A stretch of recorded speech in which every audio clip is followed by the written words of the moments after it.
Breaking news live from 6 News. And we are following breaking news tonight. 2 West Virginia National Guard members are in critical condition following a shooting near the White House. It's our top story tonight at 5. Thank you for joining us. I'm Siobhan Klepfer. Jorma is off tonight. Now, that is all according to the state's governor, but the shooting happened just a few blocks from the White House. The Metropolitan Police Department says the scene is now secured and a suspect is in custody. Erica Brown is here for you with the very latest from Washington. The police department posted a critical incident alert on social media saying, please avoid the area, updates to come.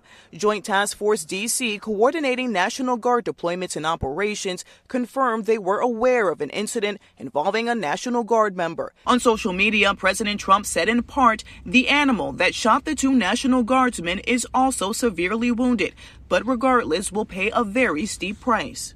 Vice President J.D. Vance spoke about the incident from Fort Campbell Wednesday afternoon. It's a somber reminder that soldiers, whether they're active duty, reserve, or National Guard, our soldiers are the sword and the shield of the United States of America. Video from the scene showed 2 men in uniform being treated. Homeland Security Secretary Kristi Noem issued a statement saying, quote, please join me in praying for the 2 National Guardsmen who were just shot moments ago in Washington, D.C. She said the Department of Homeland Security is working with local law enforcement to gather more information. White House Press Secretary Karoline Leavitt said, quote, the White House is aware and actively monitoring this tragic situation. The president has been briefed. Erica Brown, CBS News, Washington. The fire department in Washington, D.C. confirmed it transported 3 gunshot victims from the area of incident. 2 sources tell CBS News the suspect was the 3rd person injured and is in custody at a nearby hospital. And be sure to stay with 6 News here on air, online, and through our 6 News app, as well as the CBS Evening News for the very latest on this developing story. Well, moving on now, holiday travel is ramping up with Thanksgiving tomorrow, and many mid-Michiganders are heading all across the country to enjoy the day with family and friends. 6 News reporter Zach Preece visited Capital Region International Airport today and is here for you tonight with important reminders if you're catching a flight for the holiday. Zach? Siobhan, holiday travel, it can be crazy at times, and those at the Capital Region International Airport are warning flyers to leave extra time for Thanksgiving travel this year. Despite a bit of a nasty weather and the business of holiday travel, the airport says they do not expect any delays today whatsoever. I was there earlier today and everything seemed to be running smoothly with little to no wait times at TSA. AAA projects 82 million Americans are traveling for Thanksgiving this year. That's 1.6 million more than last year. The Capital Region Airport suggests arriving an hour and a half before your flight leaves and stresses many airlines require travelers with checked bags to check in 45 minutes before departure. Also, do not wrap gifts if you are bringing them as carry-on luggage. Wrap it once you get where you're going, they say.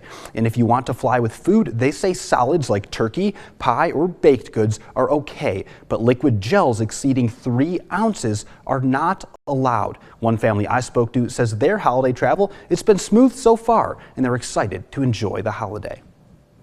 Well, here at this airport, definitely, yes. We got right up to check our bags in and really smoothly so far, Breeze Airways. Usually you try and get there a couple hours early, but with it being this airport, we were able to just get here and in and out quickly. Looking forward to spending time with the family, and I love going to the beach too. The beach, I'm sure, will be fun. Stay tuned for 6 News at 6. If you plan on traveling this Thanksgiving, you'll want to know what the state of Michigan says you need to do to stay safe. That and more coming up later tonight. Back to you, Siobhan. All right, Zach, thank you. Well, nationally, AAA projects more than 81 million Americans will travel at least 50 miles from home over this long holiday weekend. Jared Hill has a closer look at the national holiday travel scene. Americans hit the road Wednesday ahead of the Thanksgiving holiday. It was heavy traffic, but we got up real early. We left like at 7. AAA projects 73 million people will drive to their destination this year. That's nearly 90% of all travelers. You know, we definitely ask that people minimize distracted driving. Okay, we got to put the phones down, even GPS units, things like that. Besides traffic, in many parts of the country, drivers are also contending with winter weather, like this snowstorm in Duluth, Minnesota. If you're taking a road trip, now is the time to make sure your vehicle is road trip ready. So making sure you have healthy tires, that is essential for driving on wet roads. Of the entire holiday weekend, the day before Thanksgiving is expected to be the busiest on the roads, according to AAA. The nation's airports are also getting pretty crowded. I just care about getting there safe and sound. I'm thankful for being able to fly to Fort Lauderdale to visit my grandparents. A lot of people are thinking about delays and cancellations in the wake of the headaches from the government shutdown. It is what it is, and we're here to have fun, and if we get stuck in Boston, we get stuck in Boston. Airlines project more than 31 million passengers will fly over the holiday weekend, an all-time high. Jared Hill, CBS News, New York. Well, as the cold weather makes its way into the region, the city of Lansing will activate its Code Blue emergency weather plan tonight. And this allows shelters to temporarily alter their hours and increase capacity. And it will stay in effect until Monday. The Lansing Police and Fire Departments will take people needing help to local shelters. And CATA will offer free rides to shelters every day the Code Blue is in effect, except for tomorrow. Also, the Let's Community Center will be open and serve as a warming center through the overnight hours from 6:30 in the evening to 6 o'clock in the morning. And you can find a full list of available shelters on our website right now. That's WLNS.com. From Storm Tracker 6, this is Weather First, sponsored by Auto Owners Insurance. Simple human sense. Our first bout of wintry weather with this 1-2 punch coming over the next several days tonight, and we're going to have to endure a lot of wind, blowing and drifting of snow, although the amounts won't be that much. Nonetheless, for Thursday, if you're heading out for Thanksgiving plans, weather aware day because of scattered snow showers. It'll still be very windy, not bad as bad as it is right now, but still quite windy. Slippery travel is likely because of that combination of wind and snow showers. On Saturday, the second system begins to move in with snow developing. Accumulations look likely, especially by the late afternoon and evening. Slippery travel guarantee once again. And then on Sunday, at least early, some of that snow could be heavy. Accumulations once again likely, and travel may become difficult on Sunday depending on just how much snow we see. We're not really going to talk too much about numbers for the second system, but it looks like it could be in excess of 4 or 5 inches or more of snowfall for that particular storm system. Here's what's happening out there this afternoon. It's relatively quiet to our south. This is mainly going to be a mid-Michigan type setup with snowfall mainly just south of the state line, but mostly over lower Michigan and the UP. Some of the snowfall along the lake shore could be extremely heavy out there.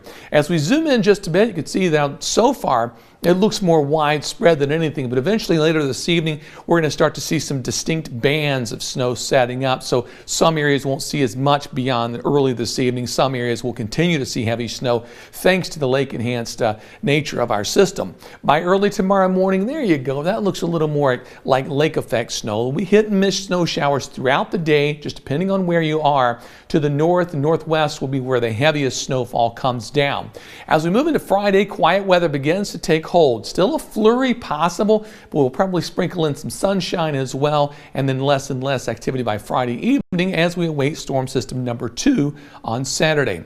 Precision cast snow through our first portion of this event, just a trace to an inch for the Lansing area, 1 to 2 elsewhere. And then as the day wears on, we add on some additional light snowfall out there, 1 to 2 across central mid-Michigan. Although you notice this band setting up, this could be 2 to 4 inches or more across portions of even Jackson County, where you're right on the line between 1 to 3 and 2 to 4 inches of total snowfall. As we check out the broader view, the heaviest snowfall is going to be our favorite areas to the north, northwest, and then the southwestern corner of the state, and that's where travel will become extremely difficult with some very heavy lake effect snow. Precision cast wind gusts 40 to 50 out there tonight. Tomorrow morning 30 to 40, and then we get to the 20 to 30 range by tomorrow evening, so less and less winds as our day progresses. Temperatures currently near the freezing marks. You got to be careful out there now because roads may become icy soon. 32 32 in St. John's. Our feels like temperature at 30. Wind gusts today up to 25 so far. In Grand Ledge, we've got some light snow coming down. Same thing on the Capitol Cam. Current temperature 32. Winds 21 makes it feel like it's 20 with a wind gust of 28 miles per hour. Jackson Cam, some snow coming down. 31 degrees on the temperature. 44 mile per hour wind gusts today. Finally, in Hillsdale, things looking a little bit better. I don't see any snow on the ground. Temperature 32 with our wind gust up to 34. Tonight's forecast, snow showers continue and very windy with a low temperature in the mid-20s. Tomorrow, some on and off snow showers. Temperatures only climb to near 31, so we are below freezing tomorrow and for the foreseeable future. Weather aware day for Thursday, Saturday, and Sunday. 32 degrees on Sunday's our warmest day, and then next week more 20s on the way. No major storm systems, but it just stays cold. Not one day in the next 12 do we have above the freezing mark. Wow, get ready for the cold conditions. The snow's going to stick around. It is. Thank you, David.